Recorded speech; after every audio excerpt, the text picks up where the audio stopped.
pera. Ewan ko, yung totoo ba yun, mga nanay? Yung mga nanay, pag walang pera, nakaka-high blood. Totoo ba na nakaka-high blood daw yung ano? Yung lechon?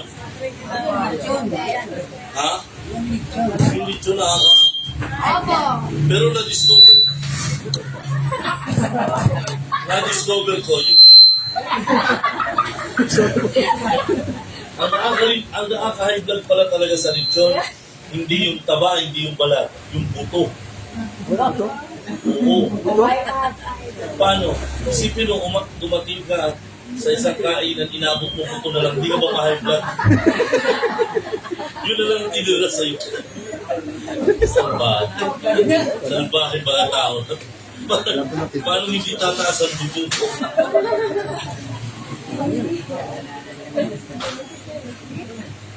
What is salvation?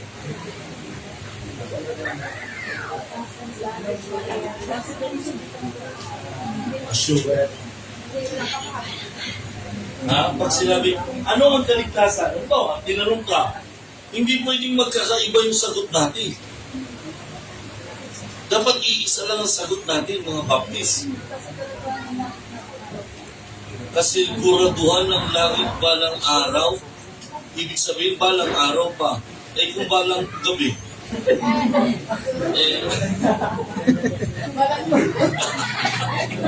hindi nyo nakuha, no? Balang araw tsaka balang gabi. So, pag sinabi, ano ang kaligtasan? Pag sinabi po ang tanong ano ang kaligtasan, hindi tinatanong kung paano ka naligtas. Okay? Ano ang kaligtasan? Ang sagot yan, ito yung sakripisyo ni Jesus Christ 2,000 years ago. Yun ang salvation. Di ba sinabi niya doon sa cross, it is finished? Ano yung tinapos niya? Nasubigaw siya, it is finished. Ano yun? Yung kasalanan. Tinapos po ni Kristo yung kaligtasan na pinlano niya doon pa lang sa Garden of Garden of Eden. Sorry. Nadala ko tuloy kayo. Garden of Gethsemane, doon pa lang yun sa pagkamatay niya. Pero yung Garden of Eden, nung magkasala si Adan at si Eva, doon pa lang, sinimulan na niya yung kaligtasan. Dapat maintindihan natin yan. O katulad nito, tayong mga Baptist naniniwala na dapat ikinakasal bago nagsasama. Diba? Diba? Tama ba? Oo. Hindi tayo naniniwala sa tinatawag na live-in. Diba? Na magsasama muna, anong katuwiran ng mga tao? Subukan muna natin. Kung magiging compatible tayo, edi tsaka tayo magkasal. Maligo. Ang tanong ko, kung tayo naniniwala na kasal muna bago magsama, saan nagsimula ang kasal? Saan nagsimula ang kasal? Kaninong kasal ang magiging batayan natin?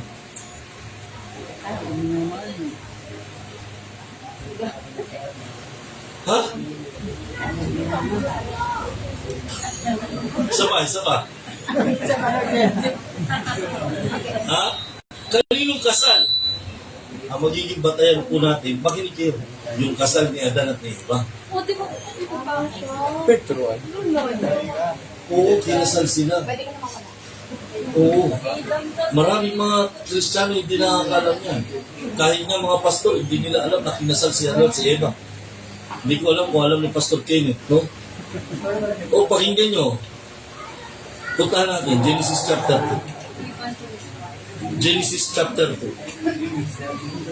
Verse. Doon muna sa yung pinatulog niya, si Adan. Genesis chapter 2 verse.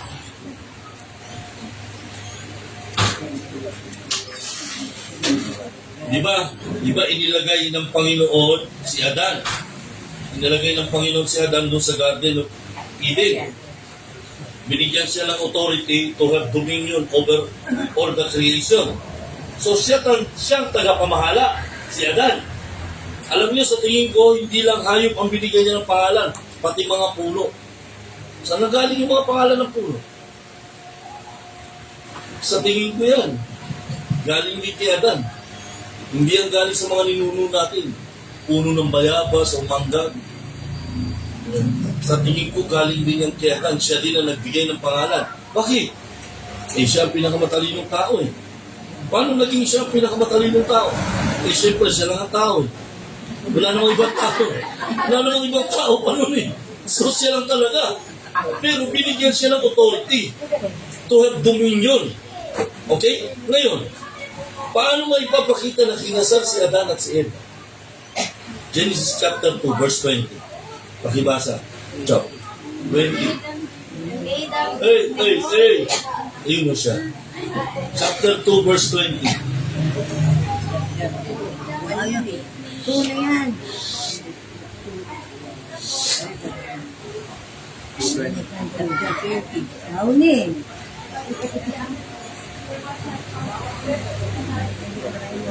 Naunin. Walang nakita ang Diyos na magiging katuwang niya. Okay? Katulong. Verse 21. 21, ikaw naman, ikaw. And the Lord God caused a great sleep to fall upon him, and he slept, and he took one of his ribs, and rose up his bed instead thereof. So, ano nangyari? Inoperahan siya. Di ba? Tama? Inoperahan siya? O sino ang unang surgeon? Si Lord. Sino ang unang pasyente? Galing nyo ah. Kung mayroong tao na walang puso, anong pangalan niya?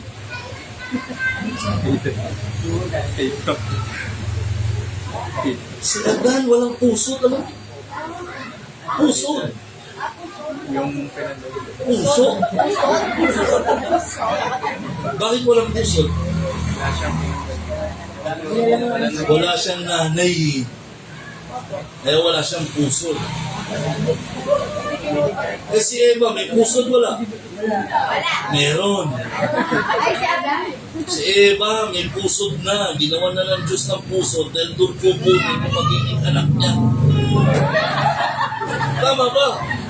Alam ka naman walang pusod si Eva. Paglabas ng kain, walang puso, walang nakadikit. Meron, ginawa na siya ng Diyos ng pusod. Pero si Adan wala. Kung klase mo, yung unang lalaki walang puso, kasi walang nanggaling sa kanya, dito siya kinuha.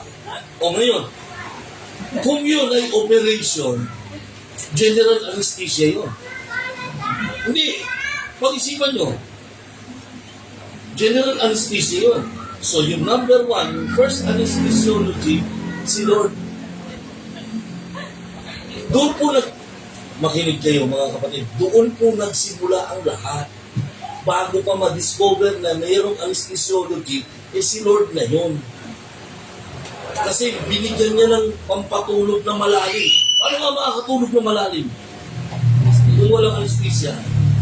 Di ba yung anesthesia, pagka sila, may nakaranas na ba dito ng operasyon? Ay, sila. Sino pa? Tatay. Pwede bang matanong? Anong inoperahan sa inyo? Ay, kayo sa puso. Ay, dahil po yung problema sa misis.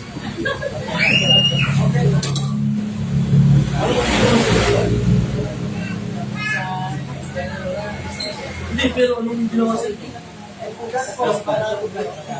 Bypass operation. Ngayon saan? Sa? Ang nasaksak kayo.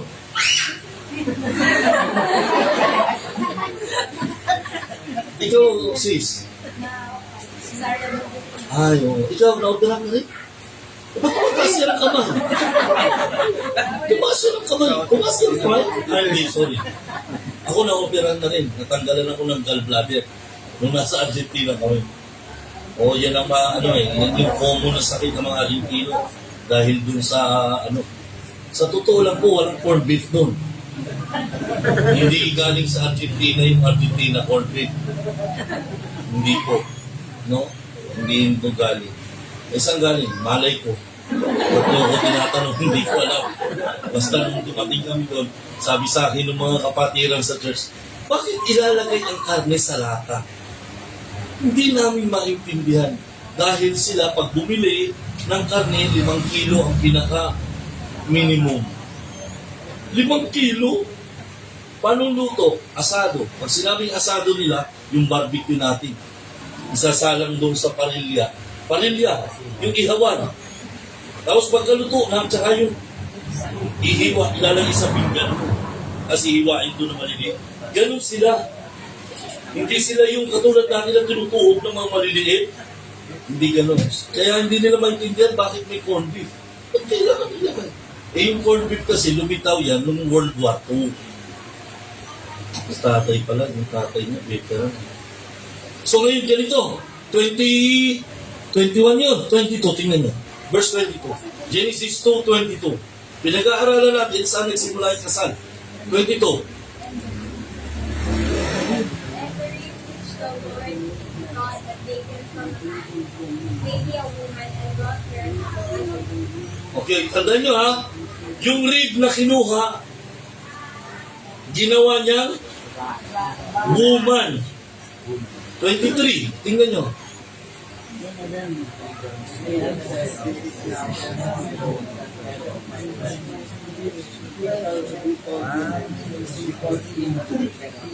So sa verse 22, tingnan nyo ha, sa verse 22 at saka 23, ang tawag dun sa babae, woman.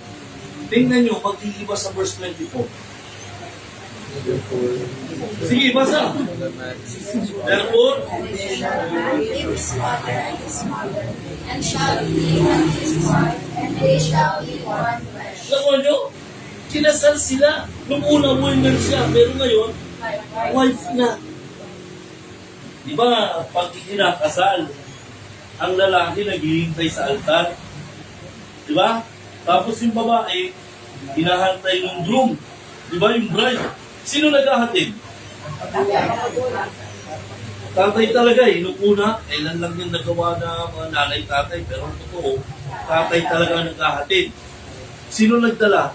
Kay Eva, patungo kay Adan. Tingnan niyo.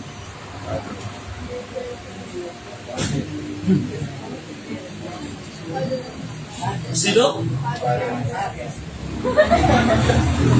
Sino? And the Lord God, hanapin niyo yun. Yung word na bro.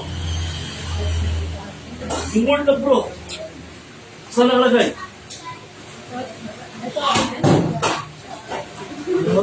Bro. Saan nakalagay? Ano verse? 23 o 24? 22 po. And the Lord God, Brought her unto the man. oh, di ba kasal yun? Hinatid ng Aba si Eva. So, sino naghatid kay Eva? Ang kalapatin. Diyan nakuha yung kasal. Kaya ikinasal si Eva, Adan. Huwag nyo sabihin hindi. Na in-invento lang daw ng tawang kasal. Bali. Biblical yun. Kaya tayong mga Kristiyano, yung tunay na Kristiyano naniniwala na bago magsama, ikinakasal. At dapat hindi lang babae ang virgin. Dapat pati lalaki. Hindi tama na naka-emphasize yung word na virgin sa babae lang. Bakit ang lalaki? Pwede lang kahit sino. Hindi yung tama. Di ba yun ang ano ngayon eh. Yun ang sistema ng mundo eh. Kung minsan nga wala na eh. Wala na yung virginity, wala na. Tapos sasama tayo sa kanila. Hindi tama. So ikinasal sila. Okay? Lagay natin sa isip natin. Kinasal sila. Genesis chapter 2 and verse 24. Kinasal sila ng Panginoon. That's why, nung si Jesus Christ na ang nagtuturo, ano sabi niya? Therefore, conclusion na. Sabi niya, yung pinagsama ng Diyos, hindi dapat paghiwalayin ng tao. Ano yung tinutukoy niya doon? Kasal. Kasal yun. So ngayon, ganito. Punta tayo nga sa 2 Corinthians chapter 5. 2 Corinthians chapter 5. What is salvation? Salvation is the sacrifice of the Lord Jesus Christ on the cross when He gave His body as a living sacrifice, shed His own precious blood. Para ano? Magpatawad sa kasalanan ng tao. Yun ang kaligtasan. Tandaan nyo, pag tinanong ka, ano ang kaligtasan? Ang kaligtasan po yung pagtanggap kay Jesus bilang Panginoon at sariling tagapagligtas. Mali. Hindi yun ang kaligtasan. Yun ang sagot sa tanong kung paano ka naligtas. Paano ka naligtas? Nagsisi po ako sa aking mga kasalanan, nanampalataya ako tungkol sa ginawa ni Kristo na sa sakripisyo. Nagsisi ako sa kasalanan ko, binuksan kong puso ko, pinapasok ko siya. Paano ka naligtas? Yun ang sagot. Pero kung ang tanong, ano ang kaligtasan? Ang kaligtasan po yung ginawa ni Kristo 2,000 years ago. Anong ibig sabihin? Sa kaligtasan, wala tayong part. Wala kang part doon. Wala kang part sa kaligtasan. Ano lang ang magiging part mo? Wala. Wala kang part. Ginawa na lahat ni Kristo. Ang dapat mo lang gawin, manampalataya. Believe on the Lord Jesus Christ and thou shalt be saved. And thy house. Ibig sabihin ba, yung buong pamilya mo, ligtas ka? Pagka naligtas ka, according to sa verse, anong ibig sabihin? Ha? Ang ibig sabihin doon, may pagkakataon na ngayon na maligtas yung buong pamilya mo. Once kami naligtas na, kwento ko sa inyo yung sa akin. Naligtas ako March 27, 1986. Tandang-tanda ko. Matandain ako sa mga peche. March 27, 1986. Fourth year high school ako. Sunday. May namimigay na trucks na American missionary. Papasok ako sa CMT. Yung ROTC, papasok ko Sunday yun eh. Nag-aaral ako sa TUP, Technological University of the Philippines, sa may Ayala, Taft. Doon. Sa tapat ng PNC, yung Philippine Normal College. Ngayon, PNU na, Philippine Normal University. So, may nagbigay sa akin ng trucks. Pinaliwanag niya sa akin yung laman ng trucks. Hanggang sa sinama niya ako doon sa loob ng simbahan. Pinaliwanag niya sa akin yung kaligtasan. Naligtas ako. Bakit ka naligtas? Dahil sa ginawa ko? Hindi. Dahil sa ginawa ng Panginoon.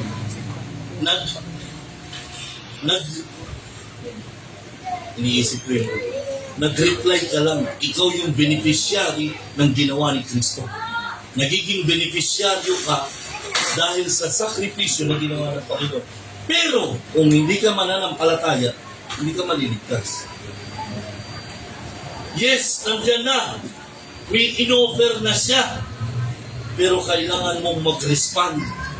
Kailangan mong manampalatayanan. Yun ang gospel. Yun ang gospel. Okay, mga kapatid? Na ano? Ang gospel is the death, burial, and resurrection of Jesus Christ. Di ba sa Old Testament, pinakikita na dyan, may picture na dyan, kung paano mamamatay si Kristo bilang sacrifice. Siya yung tupa o yung hayop na pinapatay noon sa Old Testament. Okay? Pinipicture na yun sa Old Testament na mayroong tupa na mamamatay someday.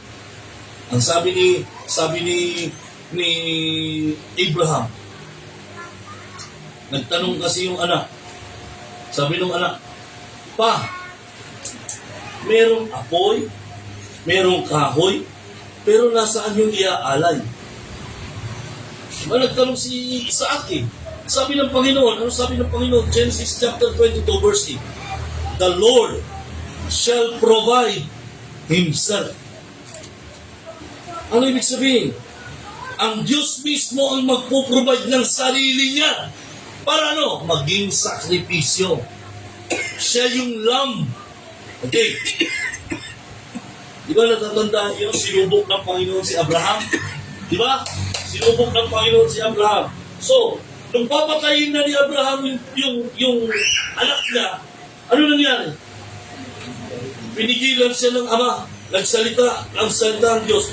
Abraham! Abraham! Sabi niya, wag mong galawin, wag mong tuloy yung ano mo. Napatunayan ko na mahal mo ako, sabi ng Panginoon.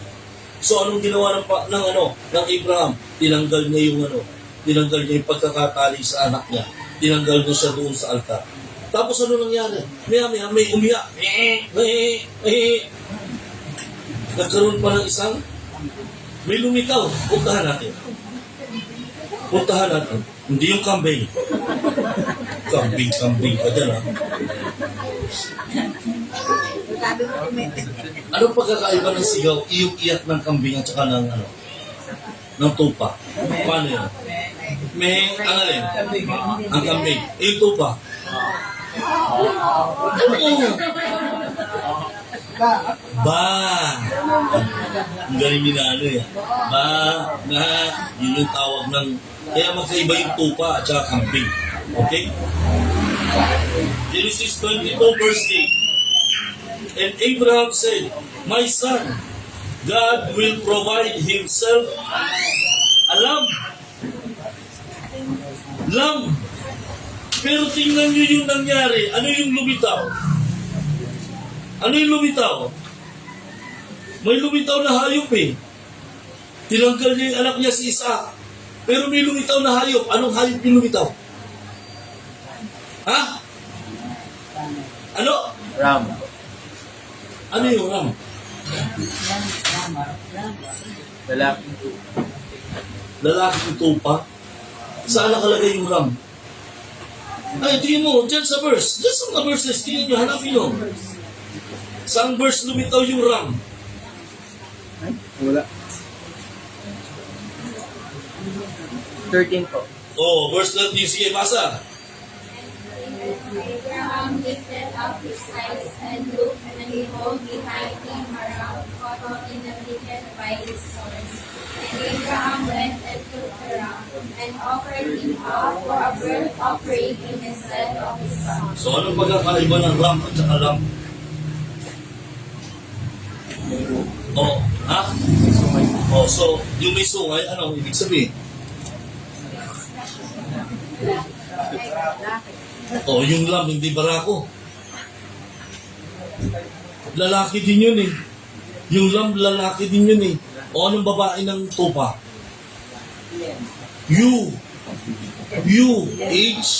H-E-U. You ang tawag doon sa babaeng tupa. Okay, lalaki, lamb. Eh yung ram, ano yun?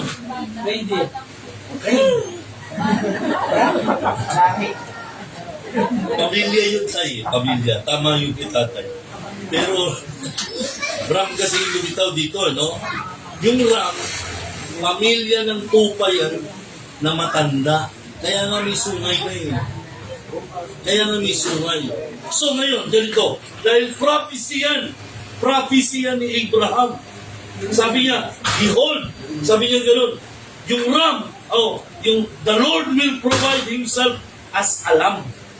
Tupa. Na sa Espanyol, talagang na-distinguish nila. Ano yung lamb sa ram? Yung lamb, kordero.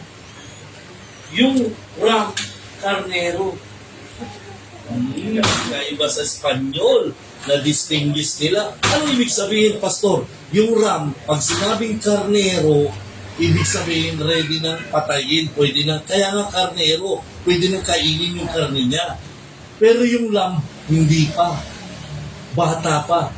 So ngayon, sabi ni Abraham, God will provide Himself a lamb. Lumitaw ram. Natupad ba yung prophecy niya? Ha? Hindi. Kasi lamb ang sabi tapos ang lumitaw ram. So kailan natupad yung prophecy? Kailan? Hindi.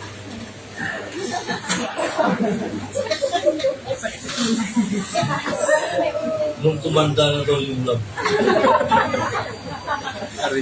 Hindi ganon. Pakinggan nyo maigi ha. Pakinggan nyo. Sabi nung baptizo, behold, The Lamb of God which taketh away the sins of the world. Sino yung baptist na yun? Si John the Baptist ang nag-fulfill ng prophecy ni Abraham. Kaya ang trabaho ng baptist, iba yan kesa sa kung anong mga relihiyon dyan. Tayo may pinufulfill. Sila hindi ko alam kung anong ginagawa nila, yung mga kulto. Pero ang baptist, makikita nyo. John chapter 1 verse 29, sabi niya, pinakilala niya si Jesus Christ. Kanino? Doon sa mga tao. At yung nagtatanong, yung dalawang apostles niya na nagtatanong, sabi niya, behold, the Lamb of God, kung papunta na si Jesus Christ, palapit sa kanya para magpabautismo. Behold, the Lamb of God, which taketh away the sins of the world. Ngayon, alam na natin yung Lamb. Sa 2 Corinthians chapter 5, tingnan nyo mga kapatid. 2 Corinthians chapter 5. Ito isang bagay na gusto kong matutunan. Verse 20, verse 17. Therefore, if any man be in Christ, he is a new creature. All things are passed away. Behold, all things are become new. And all things are of God, who had reconciled us to himself by Jesus Christ, and had given to us the ministry of reconciliation, to wit, that God was in Christ reconciling the world unto himself, not imputing their trespasses unto them, and had committed unto us the word of reconciliation. Verse 20. Now, then, we are ambassadors for Christ, as though God did beseech you by us.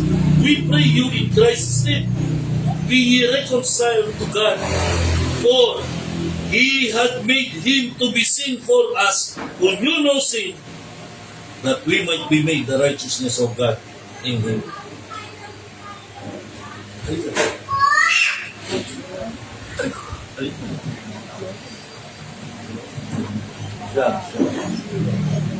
Meron ka dyan telang puti? Telang puti. Gusto may telang kang puti? Ito na lang. Kanyo. Ikaw. Tayo ko yung itong dalawa. Ikita ko sa inyo kung ano yung ginawa ni Jesus Christ. Kung anong ginawa ng Ama. Okay? Yung sinasabi ng 2 Corinthians chapter 5 verse 21. Pakibasa mo ulit. Verse 21. For He had made Him. Who you know, that we might be made the righteousness of God. Okay.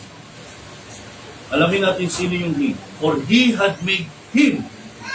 Okay ba yun? He had made Him to be sin for us. Ito yung tao. Ito yung nagre-represent ng us. Ito yung Him. Ako yung He. Sabi ni Apostle, for He, ako yung God the Father. Sabi ni Apostle Paul, for He had made Him to be sin for us. So, dapat kasi sana yung puting yung t-shirt ko yung polo. Pero hindi mo naman pwede mo ba rin.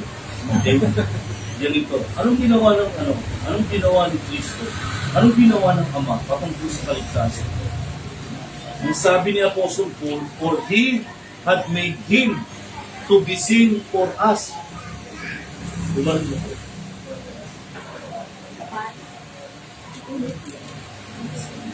Itong jacket niya, nagre-represent, tawag ko lang, nagre-represent patong sa likod niya. Nagre-represent ang kasalanan ng tao. Pag hindi mo tingnan niyo maigit. Nawa matuto kayo. Maganda itong gamitin sa mga Bible clubs, yung pagtutulong sa mga bata. Ito nagre-represent, ito yung nagre-represent ng tao, yung mga kasalanan. Ito nagre-represent ng kasalanan. Okay? Ang sabi ng Biblia, for He had made Him to be sin for us. Itong ginawa ng Ama, God the Father, kinuha niya yung kasalanan ng tao. Nilagay niya sa Kanya. Sino siya? Hello, sino siya? Si Jesus Christ. Yung kasalanan yung kasalanan ng sanlibutan na dapat siyang magbayad sa kanya napunta. Tapos, that we might be made the righteousness, yung righteousness ni Christ, hinubad ng Panginoon, inalagay sa mananampalataya. Inilalagay yan ng Panginoong Jesus sa oras na ang tao magsisi sa kasalanan at tanggapin si Kristo bilang Panginoon sariling tagapagligtas. Pero, tandaan nyo, preparado na yan. Nakaready na yan. Ang problema, o konti yan nakakaalam. Ngayon, ang bigat ng trabaho nasa Kristiyano. That's why kailangan natin mag-soul winning. Kailangan natin lumabas. Ipaintindi sa kanila yung ginawa ng Panginoon. Na ano, itong tao na makasalanan, magiging righteous siya sa harapan ng Ama, sa patingin ng Ama, sa oras na siya magsisi sa kasalanan, tanggapin si Jesus bilang Panginoon sa sarili tagapagligtas. Sinong gumagawa sa kanya para maging righteous siya? Ang Ama mismo. Yung righteousness ng Christ ay pinapatong. That's why, pakinggan nyo, that's why, ang taong makasalanan, pag akyat sa langit, mga kapatid, hindi ikaw ang nakikita ng Diyos. Sino? Si Kristo. Hindi ikaw. Kaya tayo, wala tayong karapatan magyabang kung anong meron tayo. Wala. Bakit? Kasi pantay-pantay tayo sa harapan ng Diyos. Walang magaling, walang bobo, walang mahirap, mayaman, wala. Pantay-pantay lahat yan. Pare-parehas ang tingin sa atin ng Diyos. Nagkakaiba lang dahil siya naging righteous na ngayon. Nagsisisa sa kasalanan, tinanggap niya ang Panginoon bilang Panginoon sa sarili niya tagapagligtas, nanampalataya siya sa ginawa ni Kristo 2,000 years ago. Ngayon, anong ginawa ni Kristo sa kasalanan? Nadala-dala niya.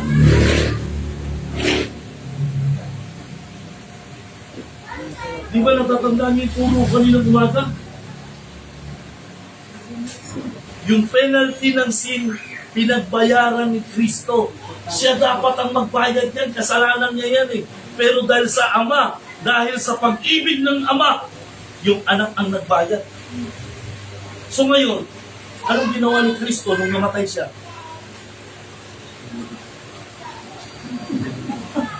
Sino nilibig? Hindi ganun. Anong ginawa ni Kristo nung namatay siya? Saan nagpunta si Christ nung namatay siya? 3 days and 3 nights siya nawala. Saan siya nagpunta? O? Saan siya nagpunta? Mga nanay, mga tatay, alam nyo, meron kayong idea, magsalita kayo. Saan nagpunta si Kristo? Within 3 days na namatay siya. Tayo. Sa mga apostol niya. Bakit ka sa mga apostol niya? Namatay po si Kristo. O, meron tinatanong ko, yung loob ng 3 days and 3 nights na namatay siya. Saan siya pumunta? Sa?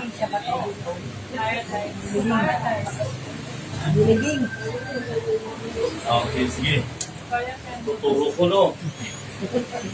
Si Kristo, nung namatay sa loob ng 3 araw at 3 gabi, nagpunta sa impyerno. Nagpunta po siya sa impyerno, mga kapatid. Anong ginawa niya? Ha? Ano? Ang ginawa, makinig kayo. Nagpunta si Kristo sa impyerno. Anong ginawa niya doon? Anong ginawa niya? Dalawang bagay ang ginawa niya. Una, sinapon niya yung kasalanan na dala-dala niya. Hello? Yung kasalanan ng sanlibutan na dala-dala niya, itinapon niya sa impyerno. Okay? Saan yan makikita? Hebrews chapter 9 verse 26. Ang verse 27 ang sabi, as it is appointed unto man once to die, but after this the judgment. Pero yung verse 26 ang sabi doon, mayroong lumitaw doon na phrase, to put away sin. Tinapon ni Kristo yung kasalanan ng sanlibutan na dala-dala niya, itinapon niya. Itinapon niya doon sa impyerno. Tinuruan niya ako, sabi niya sa iyo. Hindi siya. Hindi ba? Nagiginig yan.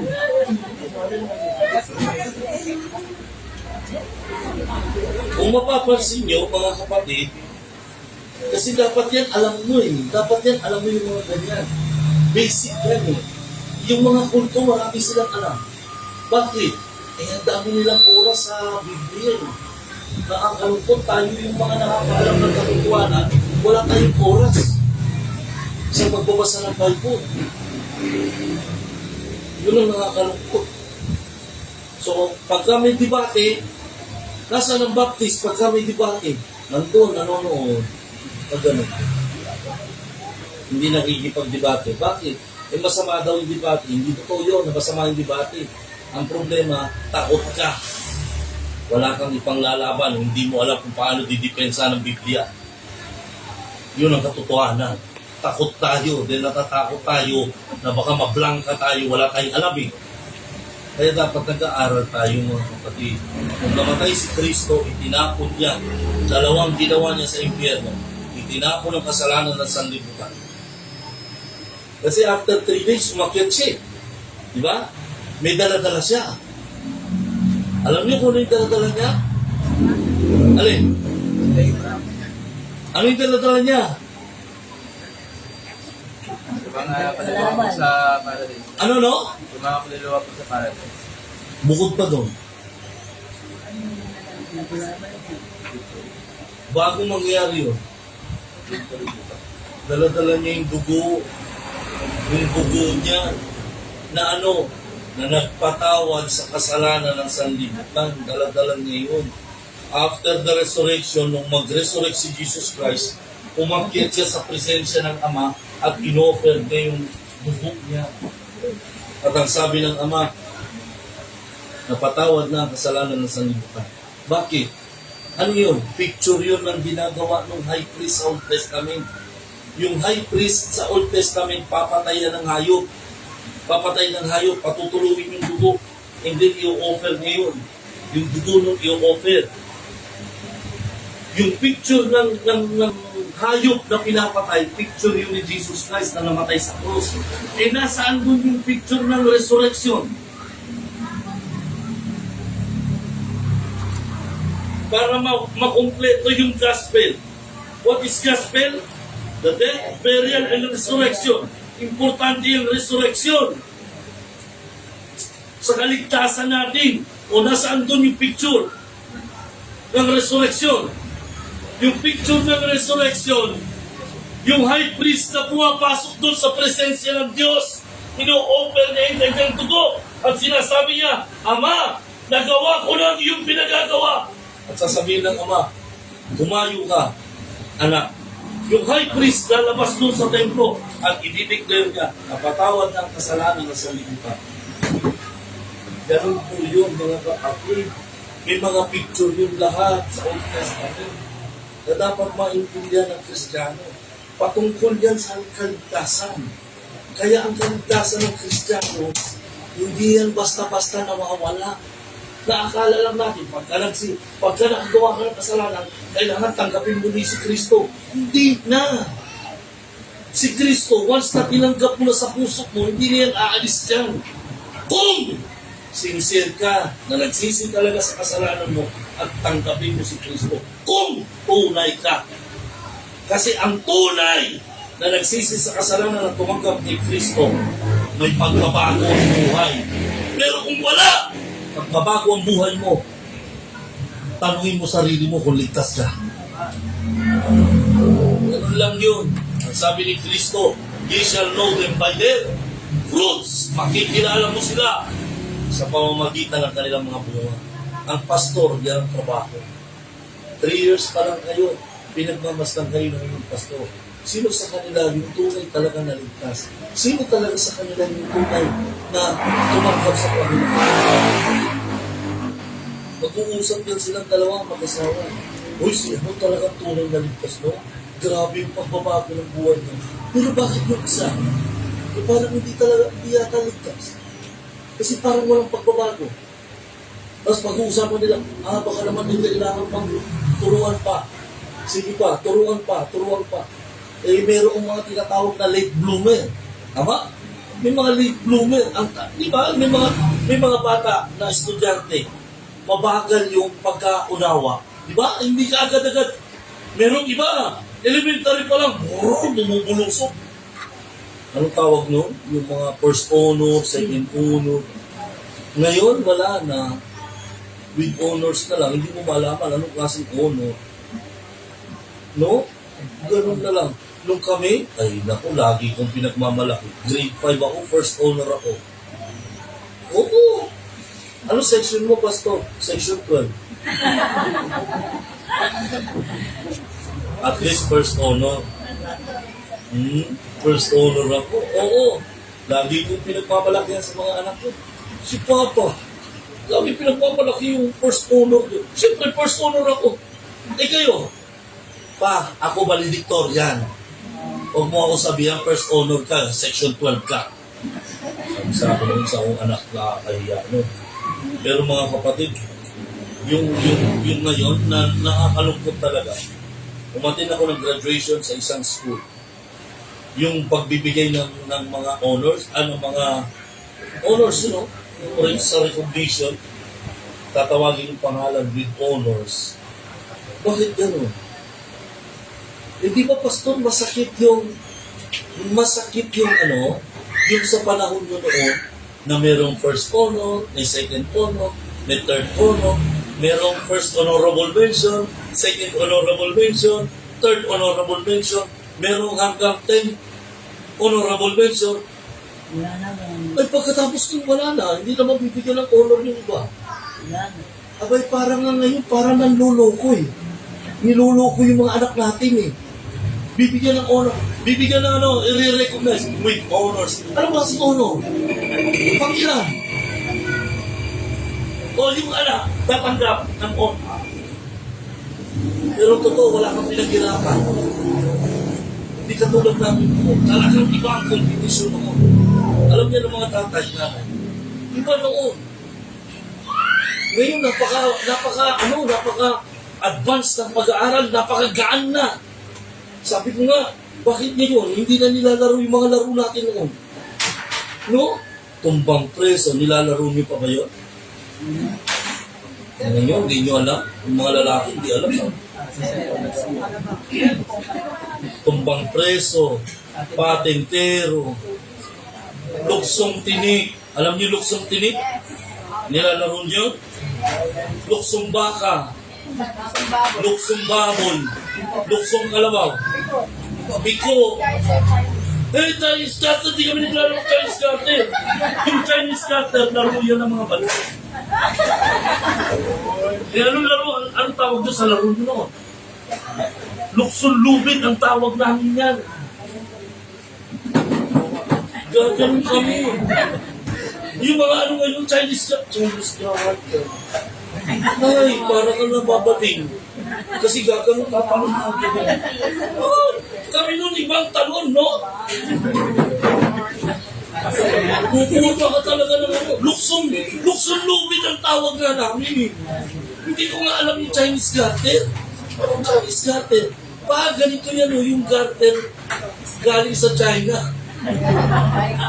Di ba? Kaya tinawag yung Chinese garter. Eh kami nun, ang laruan namin na luksong lubid. Yung lubid na ginagamit na pinang-aararo doon sa baka. Nung bata pa.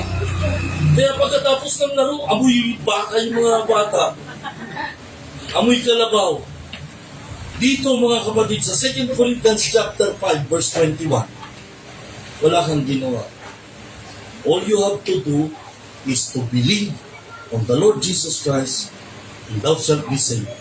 And then, plan.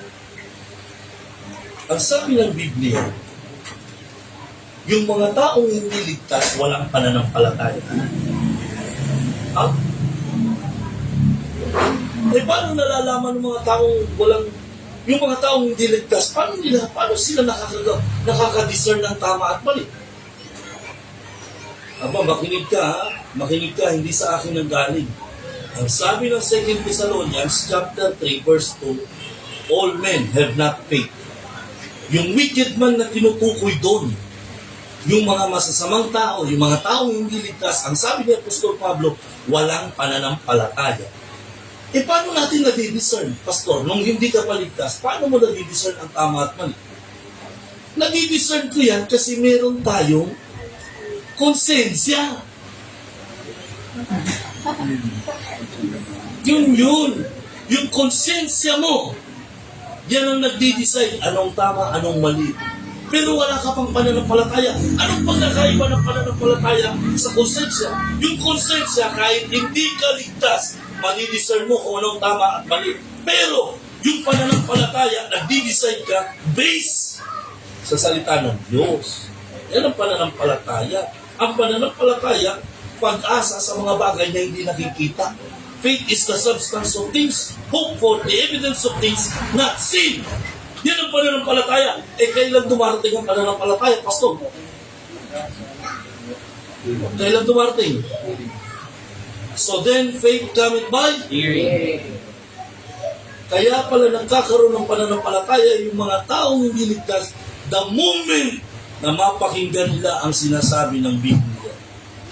And then, naligtas ka na yun, nabautismohan ka, nakinig ka pa, and then nag-serve ka na. Sige pa, pakikinig mo, sige. Kasi habang nakikinig tayo, lumalago yung iyong pananampalataya.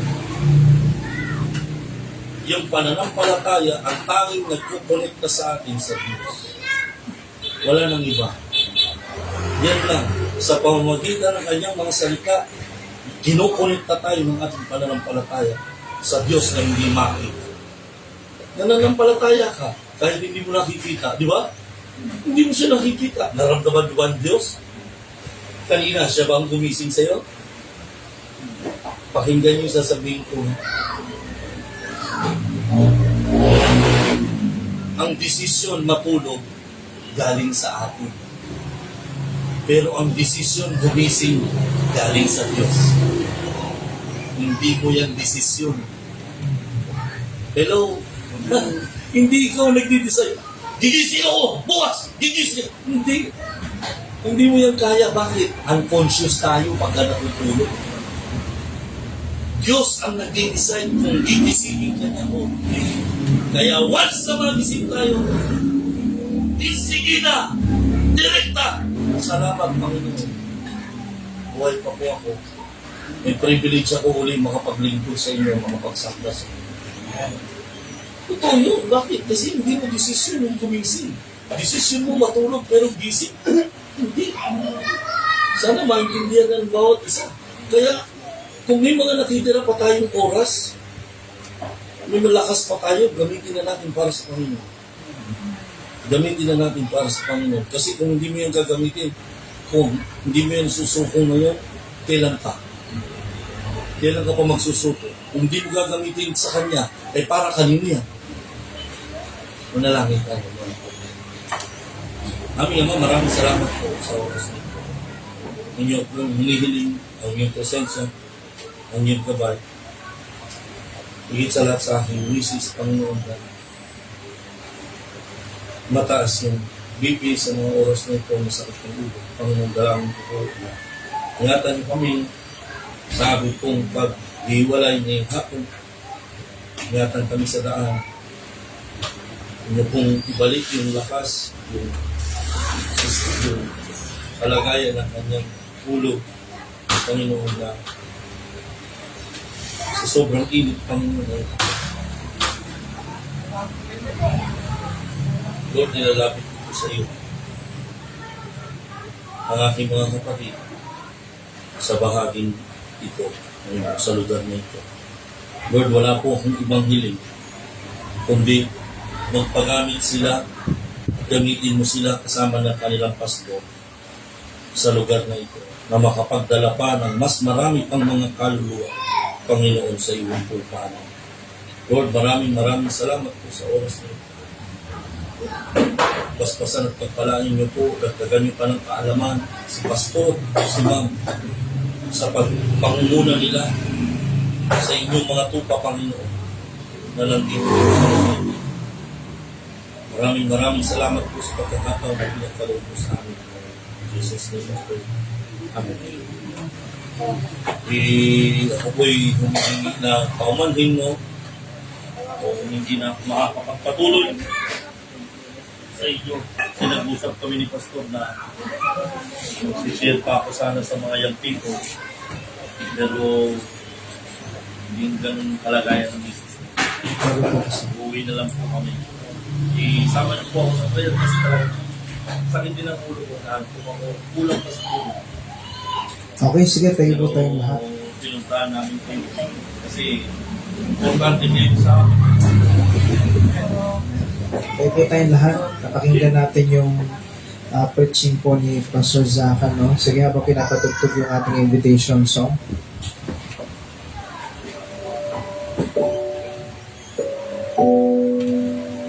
Kumusta tayo sa ating buhay Kristiyano, no?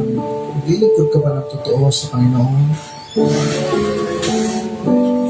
Labi ng sakripisyo na ginawa ng Diyos para sa atin. Ang ganda ng Kindred kanina kanina umaga ni Pastor Zaka. Masaya ka na ba na ikaw lang na nandyan sa upuan mo?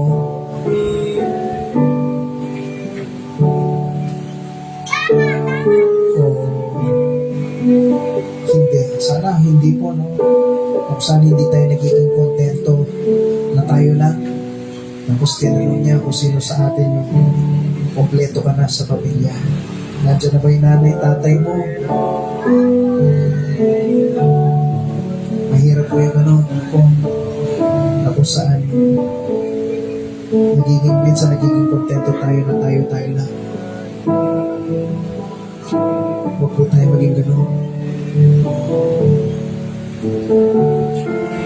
Dapat makapaglingkod tayo ng totoo naman sa ating Panginoon na nag-look forward ka na nakikita ko natin ang pamilya natin. Pwede ba ngayon? Pray mo mabuti yan. Mga magulang mo, kung wala pa sila. Kapatid mo, kung wala pa sila. Yung mga anak po natin, kung wala pa sila. Huwag po tayo maging kontento. Paulit-ulit, huwag ka magiging masaya na ikaw lang yung nandito. Dapat nag-look forward po tayo.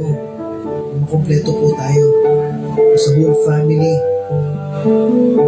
Kasi soon, may sinabi si Pastor Zahan sa Judgment Seat of Christ.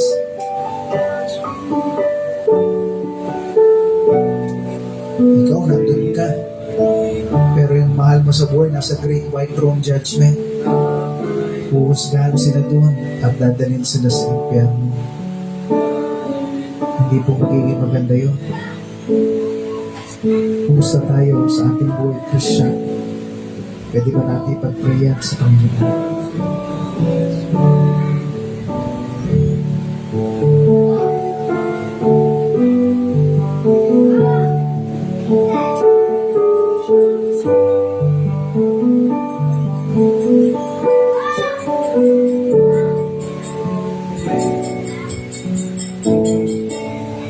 Sige po, manalangin tayo, Panginoon. Salamat po. Salamat, Lord, kay Missionary Zakay, kahit sa sitwasyon po, Lord, sumasakit po din mga ulo po nila.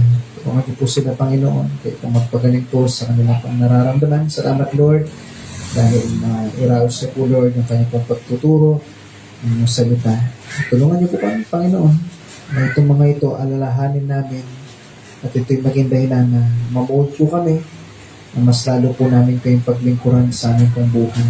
Kaya na po kumilos, gumawa na amin pong mga gagawin po na ito, Lord, ay may bigay kapurihan po sa inyong dakilang pangalan, lalong-lalo na, Lord, mga mahal namin sa buhay. Huwag kami makontento, Lord, na kami lang, kundi po mag-trigger po sa amin, Lord, na gawin namin the best namin para po maging magandang testimony sa loob ng tahanan at lalong-lalo na, Lord, may bahagi sa mga mahal namin sa buhay na kayo po yung tagapagligtas. Purihin po kayo, Panginoon, sa lahat ng bagay po na ito. Lagi dinadalayan ko sa dakilang pangalan, sa pangalan ni Jesus. Amen. So, magkaroon tayo ng offering. Ito naman yung para dun sa sasakyan natin na maintenance, no po. Sige, hiningin ko si Brother Alex na ipapray niya ang ating offering. Pinatay mo na. Okay.